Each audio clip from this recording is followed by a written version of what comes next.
अस्सलाम वालेकुम जी। इस वक्त आप मौजूद हैं ज़ू में। आज 14 अगस्त है, तो 14 अगस्त के हवाले से पाकिस्तान को ग्रीन एंड क्लीन बनाने के लिए महकमा फ्रेश के अफसरान, रेस्क्यू 1112 और टाइगर फोर्स के नौजवान इधर पहुंच चुके हैं और दावत इस्लामी भी शमूलियत, बच्चे सब नौजवान इस वक्त मौजूद हैं। हमारा यही विज़न है कि हमने अपने पाकिस्तान को सरसब्ज़ और ग्रीन बनाना है। उसी विज़न को हम लेकर चल रहे हैं।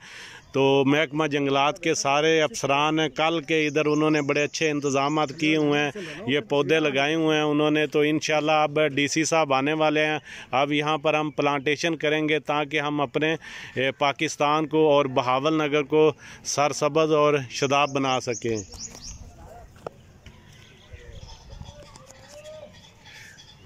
हेलो, हाँ आज सारे टिकट पहुँच गए, पैन निकल आए में। चलो आज सामने आओ ना, फ्रंट पे आओ। बाल बुल भी इकट्ठे करने ना और